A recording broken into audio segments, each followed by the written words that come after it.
السلام علیکم ورحمۃ اللہ وبرکاتہ نحمدہ ونصلی ونسلم علی رسولہ الکریم اما بعد فاعوذ باللہ من الشیطان الرجیم بسم اللہ الرحمن الرحیم قال اللہ تبارک و تعالی فی القرآن المجید اعوذ باللہ من الشیطان الرجیم بسم اللہ الرحمن الرحیم یا نساء النبی لستن کاحد من النساء صدق اللہ العلی العظیم وبلغنا رسولہ النبی الکریم ونحن علی ذلک من الشاہدین والشاکرین والحمد للہ رب العالمین ان اللہ ملائکتہ یصلون علی النبی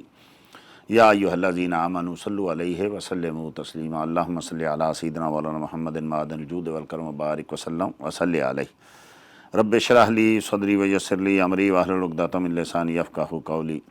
سبحان ربک رب العزۃ عما یصفون وسلام علی المرسلین والحمد للہ رب العالمین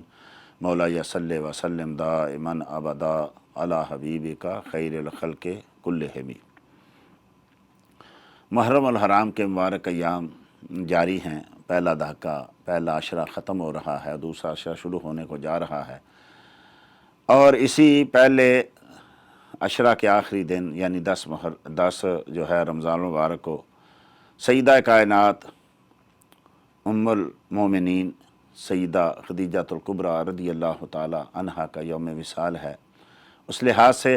ان کی بارگاہ میں ہدیہ تبریک پیش کرنے کے لیے آپ کی بارگاہ میں کچھ ٹوٹے پھوٹے الفاظ سیدہ کائنات سیدہ خدیجہ الکبریٰ رضی اللہ تعالیٰ عنہ پہلی ام المومنین ہیں، اور جو نبی کریم صلی اللہ تعالی علیہ وسلم کے ساتھ انہوں نے وفا کی، اس دنیا میں بہت کامیاب بہت کامل عورتیں ہوئیں، اس دنیا میں بہت وفا شعار عورتیں ہوئیں، بہت وفا شعار بیویاں ہوئیں، بہت وفا شعار مائیں ہوئیں، لیکن اس دنیا نے نہ کوئی حضرت خدیجۃ الکبریٰ رضی اللہ تعالی عنہ جیسی وفا شعار بیوی دیکھی، اور نہ کوئی وفا شعار اور پرورش کرنے والی ایسی ماں دیکھی جیسی پرورش اپنے بچوں کی سیدہ نے کی، اور جیسی وفا نبی کریم صلی اللہ تعالی وسلم کے ساتھ کی۔ آپ دیکھتے ہیں دنیا میں عورتوں کا اچھی بیویوں کا بھی اپنی عورتوں کے ساتھ جو ہے اختلاف ہو جاتا ہے، بعض اوقات بات چیت ہو جاتی ہے۔ آپ انبیاء کی ازواج کو بھی دیکھ لیں، آپ مصطفیٰ کریم صلی اللہ تعالیٰ وسلم کے دیگر ازواج محترمات کو بھی دیکھ لیں، سب ہمارے سر کا تاج ہیں، سب ہماری مائیں ہیں،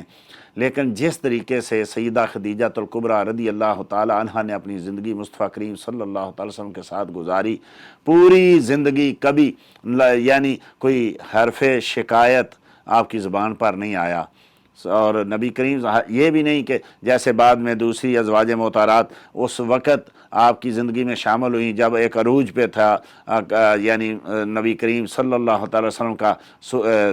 شان و عظمتوں کا سورج جو تھا چمک رہا تھا، جب والضحیٰ واللیل اذا سجا ساری دنیا نے دیکھ لیا ہوا تھا، لیکن سیدہ خدیجہ رضی اللہ تعالی عنہا اس وقت، اور یہ بھی نہیں کہ وہ کوئی مسکین عورت تھی اور وہ بڑی ایسی عورت تھی کہ ان کو ایک عزت مل جاتی نبی کریم صلی اللہ علیہ وسلم کے ساتھ ملنے سے، بلکہ ایک امیر ترین عورت تھی۔ اگر ان کے ہم خاندان کو دیکھتے ہیں، سیدہ خدیجہ بنت خویلد بن اسد، وہ یعنی قریش کا ایک عظیم ترین خاندان تھا، اور آپ کے جو دادا محترم تھے ان کا گھر ایک عظیم گھر تھا۔ اگر آپ ان کے ارد گرد کو دیکھیں، اگر ہم سیدہ خدیجہ رضی اللہ تعالی عنہ کے رشتہ داروں کو دیکھیں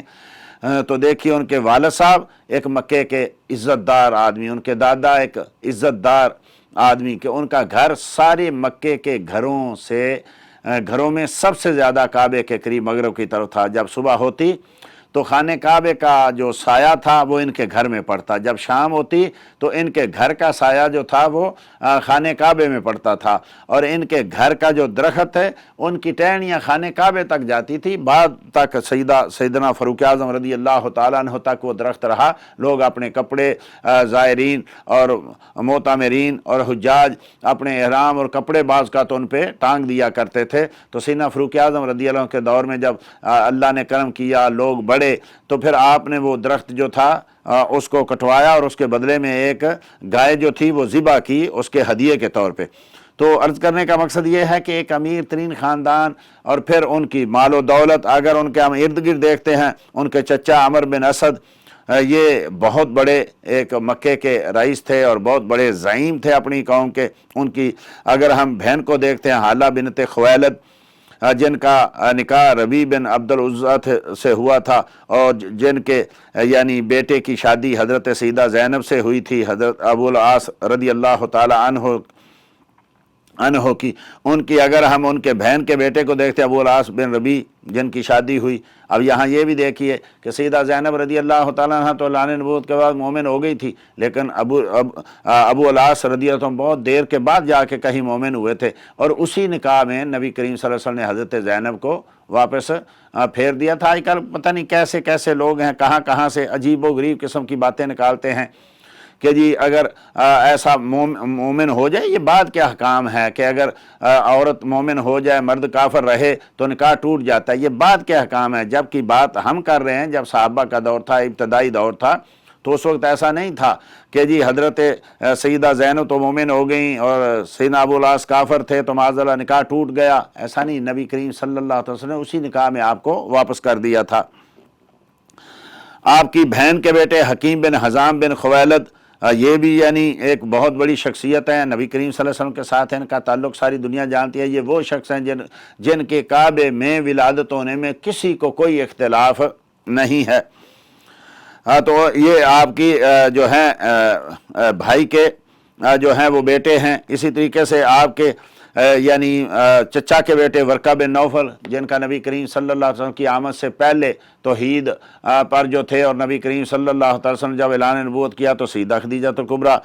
ان کے پاس ہی آپ کو لے کے جو تھی وہ گئی تھی۔ یہ ہے ان کا ارد گرد یہ، اور ان کے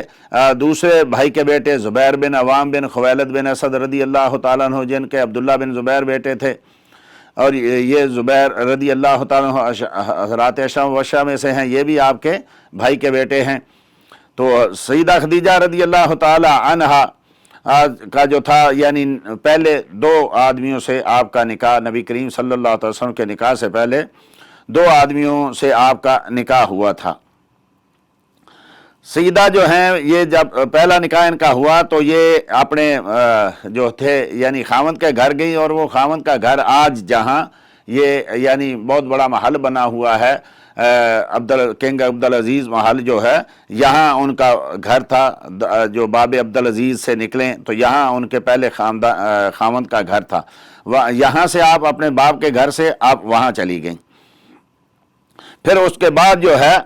جب نبی کریم صلی اللہ تعالیٰ علیہ وسلم سے آپ کے نکاح مبارک ہوا تو پھر وہ آپ نے نیا گھر جو آپ کے لیے بنایا گیا تھا، پھر نبی کریم صلی اللہ علیہ وسلم کے ساتھ وہ وہاں تشریف لے گئیں۔ یہ گھر جو تھا جو بعد میں نبی کریم صلی اللہ علیہ وسلم نے آپ کے لیے بنایا، یہ آج جو دروازہ ہے باب النبی صلی اللہ تعالی وسلم صفا مروہ کی سعی کرتے ہوئے آتا ہے، یہاں باہر گھر تھا جہاں سیدہ نبی کریم صلی اللہ علیہ وسلم کی ساری اولاد سیدہ فاطمہ زہرا رضی اللہ تعالی عنہا سمیت جہاں جو تھی وہ پیدا ہوئی تھی۔ نبی کریم صلی اللہ تعالی علیہ وسلم نے اسی گھر سے ہجرت کی تھی، اور پھر بعد میں حضرت عقیل بن ابی طالب رضی اللہ تعالیٰ عنہ نے اس کو بیچ دیا تھا۔ یہ وہ گھر ہے جہاں آپ کی ساری اولاد پیدا ہوئی، جہاں آپ نے ساری اولاد کی پرورش کی۔ یہاں یہ بات بھی ذہن میں رہے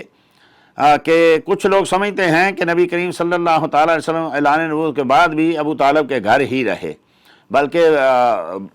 بیان بھی لوگ آج کل کر رہے ہیں کہ دیکھو جی سارا قرآن تو ابو طالب کے گھر میں نازل ہوا تھا، سارا قرآن تو ابو طالب کی گود میں نازل ہوا تھا۔ تو نبی کریم صلی اللہ علیہ وسلم اس سے بہت پہلے جو تھے وہ اپنے گھر میں چلے گئے تھے۔ بچپن میں نبی کریم صلی اللہ علیہ وسلم چند سال ابو طالب کے گھر میں رہے، اس کے بعد آپ اپنے گھر میں رہے۔ بلکہ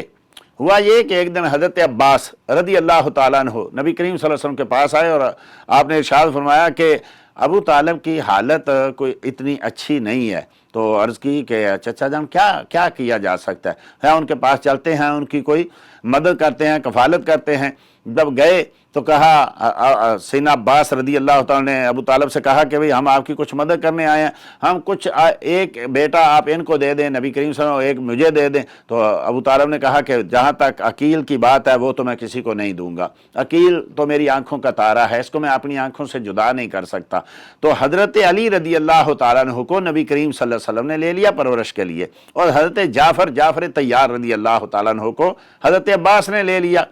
اب حضرت عباس پرورش کر رہے ہیں حضرت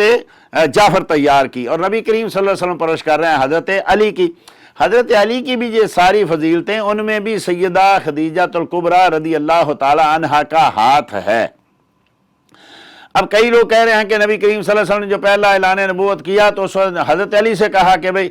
جو ہے دعوت کرو سب کی، تو پہلی دعوت ابو طالب کے گھر میں ہوئی۔ بھئی پہلی دعوت نبی کریم کے گھر میں ہی ہوئی تھی، حضرت علی نبی کریم کے گھر میں ہی تھے،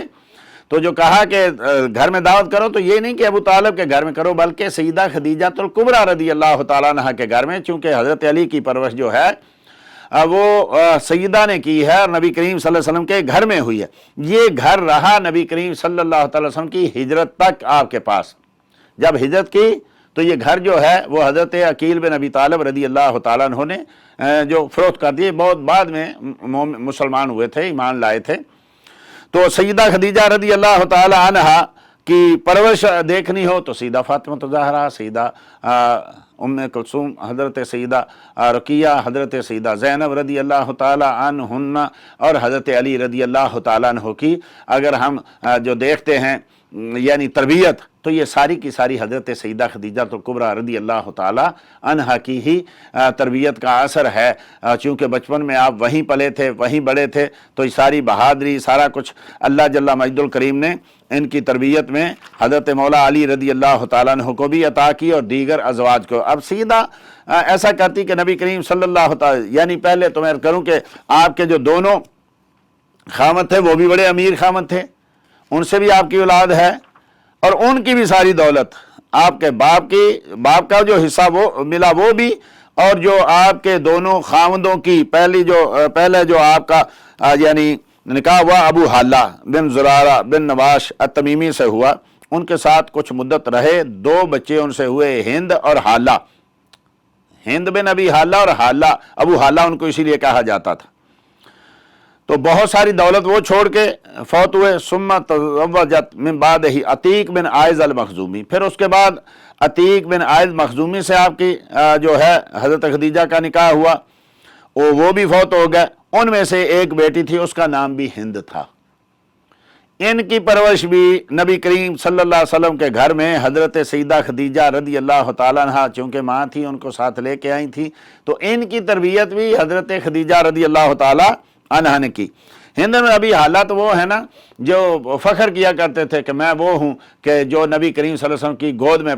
پلا بڑا ہوں۔ حضرت امام حسن بن علی رضی اللہ عنہ کہا کرتے تھے کہ آپ ہمیں نبی کریم صلی اللہ علیہ وسلم کی شان بتائیں، آپ کا چہرہ، اور جو بھی کو پوچھتا نا کسی صحابی سے کبھی نبی کریم صلی اللہ علیہ وسلم کو آپ نے دیکھا، کہا ہاں دیکھا، ذرا بیان کریں کیسے تھے، تو کہتے بھی ہم بیان نہیں کر سکتے، ہم نظر بھر کے دیکھ نہیں سکتے تھے، ہاں اگر پوچھ رہے ہیں تو صدیق اکبر سے پوچھئے یا مولا کائنات مولا علی سے پوچھئے رضی اللہ عنہ، یا پھر کہتے تھے کہ ہند بن ابی حالہ سے، آپ ہیں وصاف رسول صلی اللہ تعالیٰ علیہ وسلم، یعنی آپ نبی کریم صلی اللہ علیہ وسلم کا چہرہ، چونکہ بچپن میں آپ کی گودی میں پلے تھے تو بچپن میں ہی آپ دیکھتے رہتے تھے، تو آپ کے چہرے کی مبارک جو شانیں ہیں وہ حضرت ہند بن ابی حالہ رضی اللہ تعالیٰ عنہ عام طور پہ بیان کیا کرتے تھے۔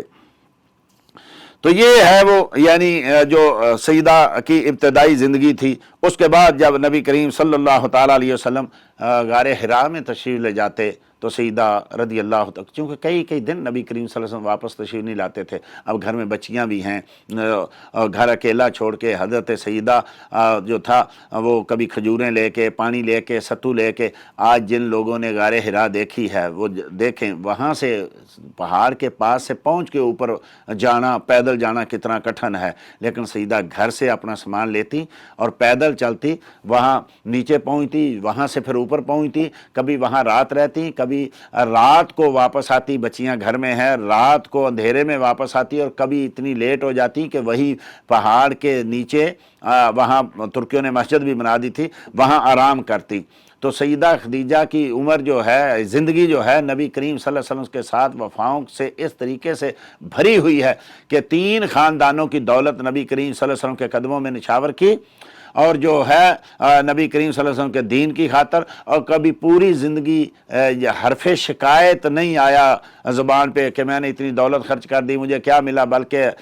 کتب سیر میں لکھا ہے کہ آپ بعض اوقات اگر فرماتی نا، عرض کرتی یا رسول اللہ گھر میں کچھ کھانے پکانے کو نہیں ہے، آپ لے آئیں، اور نبی کریم صلی اللہ علیہ وسلم تشریف لے جاتے تو کئی دن واپس نہ آتے، آپ تبلیغ کرنے نکل جاتے، اور بعض اوقات ایسا ہوتا کہ جب واپس آتے تو آپ کے کپڑے پھٹے ہوتے، آپ کے یعنی جسم سے خون رس رہا ہوتا۔ حضرت سیدہ فاطمہ زہرا چھوٹی عمر کی تھیں، کپڑے جھاڑتی اور عرض کرتی یا رسول اللہ آپ کیا کہتے ہیں لوگوں کو، کیا قصور ہے آپ کا کہ آپ جب بھی باہر جاتے ہیں، آپ واپس آتے ہیں تو آپ کے کپڑے پھٹے ہوتے ہیں، آپ کے کبھی سر اقدس میں کوڑا کرکٹ ہوتا ہے، کبھی جو ہے پاؤں میں کانٹے چبھے ہوتے ہیں، تو آپ کے سر پہ ہاتھ رکھتے اور کہتے کہ فاطمہ میں ان لوگوں کو جہنم میں جاتا نہیں دیکھ سکتا۔ لیکن آپ جب واپس آتے تو کبھی ایسا نہیں ہوتا، یعنی ہوتا یہ تھا کہ آپ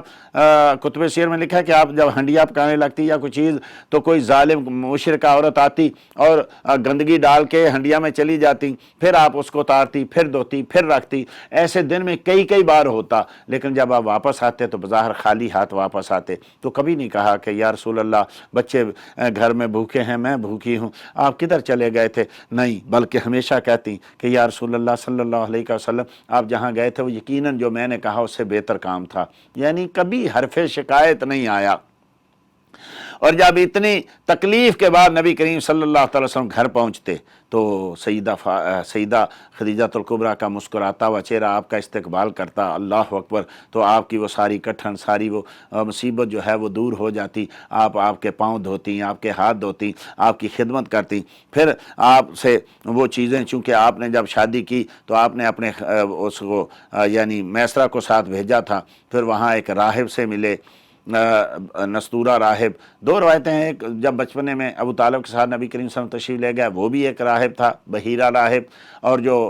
اس کے میسرہ کے ساتھ گئے تجارت کرنے کے لیے تو آپ نے اس کو اپنے غلام کو حکم دیا تھا کہ تو نے ہمیشہ اطاعت کرنی ہے، کبھی ان کی مخالفت نہیں کرنی۔ راستے میں کتب سیر میں لکھا ہوا ہے کہ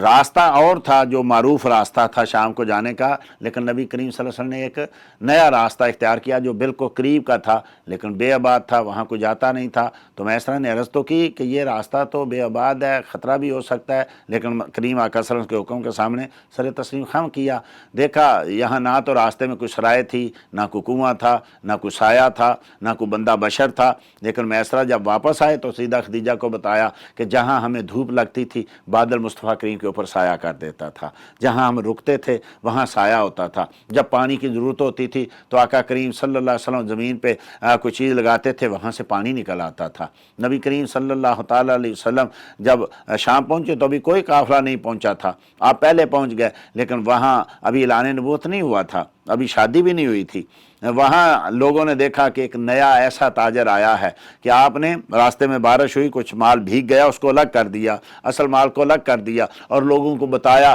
کہ بھئی یہ مال جو ہے یہ خراب ہے، یہ بارش زدہ ہے، یہ مال صحیح ہے، اس کی قیمت یہ ہے، اس کی قیمت یہ ہے۔ اس دور میں کون ایسا کرتا تھا؟ لوگ حیران پریشان ہو گئے کہ کوئی ایسا تاجر بھی ہے جو اپنے مال کا نقص خود بیان کر رہا ہے۔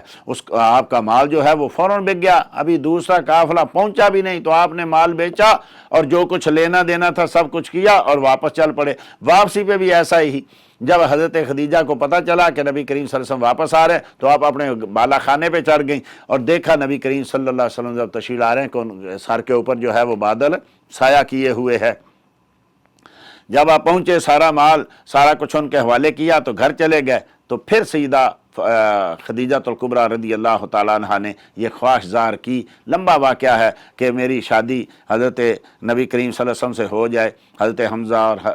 ابو طالب کے ہاں یہ پیغام بھیجا، نبی کریم سے پوچھا گیا، آپ نے ہاں کی، پھر آپ کی شادی ہوئی۔ شادی کے بعد نبی کریم صلی اللہ علیہ وسلم نے فرمایا کہ لوگوں نے جب مجھے جھٹلایا تو خدیجہ نے مجھے جو ہے میری تصدیق کی، جب لوگوں نے اپنے مال مجھ سے روک لیے تو خدیجہ نے اپنا مال میرے قدموں میں ڈال دیا،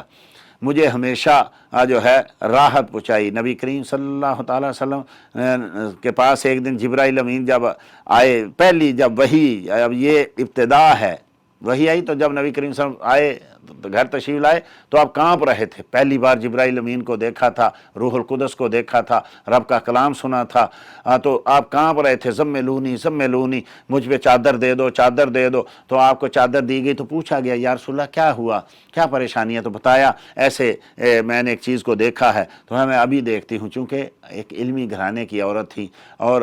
کتابیں پڑھی ہوئی تھی اور ورقہ بن نوفل سے یہ چیزیں ساری سنی ہوئی تھی، تو حدیثی میں آتا ہے کہ آپ کے پاس بیٹھی، ابھی بھی وہ نظر آ رہے ہیں؟ کہا ہاں ابھی بھی نظر آ رہے ہیں۔ تو پھر آپ نے جو ہے آپ کی گود میں بیٹھ گئی، ابھی بھی نظر آ رہے ہیں؟ کہا ہاں ابھی بھی نظر آ رہے ہیں۔ پھر آپ نے اپنے سر سے اپنی چادر اتاری تو کہا ابھی بھی نظر آ رہے ہیں؟ اور آپ نے ارشاد فرمایا نہیں، اللہ کی قسم یہ شیطان نہیں ہو سکتا، یہ رب کا مبارک فرشتہ ہے۔ تو ثابت ہوا کہ گھر میں بھی اگر عورت کے بال ننگے ہوں تو فرشتے شرم کرتے ہیں، اور سیدہ کائنات رضی اللہ تعالیٰ کی شرم جو ہے یا وہ حضرت سیدنا جبرائیل امین بھی کرتے ہیں۔ تو یہ آج ہمارے گھروں سے جو ساری کچھ برکتیں نکل گئیں، سارا کچھ نکلا، ہم تو بازاروں میں ننگے سارا، ہماری بہو بیٹیاں مائیں بہنیں چلتی پھرتی ہیں، گھروں میں کہاں پردہ کریں گی؟ گھر میں تو مسئلہ ہی نہیں رہ گیا۔ اب تو عام طور پہ تو وہاں بتایا کہ رحمت کا فرشتہ حضرت جبرائیل اور دیگر رحمت کے فرشتے ننگے سار، عورت کا ننگا سار ہو تو وہ شرم کرتے ہیں، شیطان جو ہے وہ ناچتا ہے ایسی چیزیں دیکھ کے۔ تو سیدہ کائنات رضی اللہ تعالی عنہا نے ساری زندگی نبی کریم صلی اللہ علیہ وسلم کی خدمت کی، آپ کے ساتھ وفا کی، اور نبی کریم صلی اللہ علیہ وسلم بیٹھے ہوتے تو حضرت جبرائیل امین آئے اور عرض کی یا رسول اللہ خدیجہ کو اللہ سلام کہتا ہے۔ سبحان اللہ۔ تو نبی کریم صلی اللہ علیہ وسلم نے ارشاد فرمایا خدیجہ تجھے میرا رب سلام کہہ رہا ہے، اور جبرائیل امین رب کا سلام لے کے آئے ہیں۔ تو عرض کی السلام ہو اللہ، اللہ تو خود ہی سلام ہے، والسلام علی جبرائیل، اور جبرائیل پر بھی سلام ہو، والسلام علیکہ یا رسول اللہ، یا رسول اللہ صلی اللہ علیہ وسلم آپ پر بھی سلام ہو۔ تو وہ جن کے گھروں میں جن کی ازواج کے پاس اللہ کے سلام آئیں، سبحان اللہ، ان کی اپنی شان کیا ہوگی، ان کی اپنی عظمت کیا ہوگی۔ افسوس کہ آج ان ازواج مطہرات کی زندگیاں ہمارے گھروں سے نکل گئیں، ہماری سیرتوں سے نکل گئیں، ہماری جو ہے ہر معاملے سے نکل گئیں۔ یہ وہ عورتیں ہیں، یہ وہ نفوس قدسیاں ہیں جن کو ہم نے اپنانا ہے اپنے گھروں میں، وہ دوبارہ وہی طریقہ لانا ہے جو نبی کریم صلی اللہ علیہ وسلم کے گھر کا تھا، جو آپ کے صحابہ کے گھر کا تھا۔ آج ہر شخص پریشان ہے، ہر شخص کے گھر میں جو ہے تنگی تکلیف ہے، اس لیے کہ ہم نے گھروں سے دین نکال دیا، حیا نکال دی، ہم نے شرم نکال دی اپنے گھروں سے۔ ہمارے گھر میں شیطان کا بسیرا ہو گیا، صبح و شام ہمارے گھر میں شیطان ناچتا ہے۔ تو جہاں شیطان ناچے گا وہاں یہ بیماریاں، وہاں یہ بے برکتیاں، یہاں یہ سب کچھ ہوگا۔ ہم کسی پہ ڈال دیتے ہیں، جادو ہو گیا، ٹونا ہو گیا، یہ ہو گیا، وہ، ہم ساری برائیاں خود گھر میں کھینچ کے لاتے ہیں، ہم شیطان کو گھر میں کھینچ کے لاتے ہیں، ہم زبردستی رب کی رحمتوں کو گھر سے دھکا دیتے ہیں، ہم زبردستی رب کے رحمت کے فرشتوں سے جو ہے رب ان کو دور کرتے ہیں، کیونکہ فرمایا جس گھر میں کتا ہوگا، تصویر ہوگی، وہاں رحمت کا فرشتہ نہیں آئے گا۔ تو اب تصویریں تو کیا، آج تو پتہ نہیں کیا سے کیا ہو رہا ہے، ننگا شیطان ڈانس کر رہا ہے ہر گھر میں، تو برکتیں کہاں ہوں گی، اللہ کی رحمتیں کہاں ہوں گی؟ ہمیں اپنے گھروں میں وہی لانا ہے جو نبی کریم صلی اللہ علیہ وسلم جہاں آنا پسند کریں، جن گھروں میں سیدہ کائنات سیدہ خدیجہ الکبریٰ رضی اللہ تعالیٰ عنہا نے اپنی ساری زندگی مصطفیٰ کریم صلی اللہ علیہ وسلم کی محبت میں گزاری، آپ کی اطاعت میں، آپ کی غلامی میں، اور آپ کو وہ اولاد دی کہ رہتی دنیا تک جس کے آج سارے سادات کرام، سارے سید جو ہیں آج ساری دنیا کا، یعنی یہ ناز ہیں، ساری دنیا کا مان ہے، ساری دنیا کے لیے رحمت ہیں۔ یہ سارا فیض، یہ ساری برکت جو ہے سیدہ خدیجہ الکبریٰ رضی اللہ تعالیٰ عنہ کے دامن کرم کی ہے۔ دعا ہے کہ اللہ جل مجدہ ان کے درجات میں بلندیاں عطا فرمائے، اور ہمیں ان کی یاد میں ان کی زندگی اور ان کی سیرت پہ عمل کرنے کی توفیق عطا فرمائے۔ وما علیہ الا البلاغ المبین۔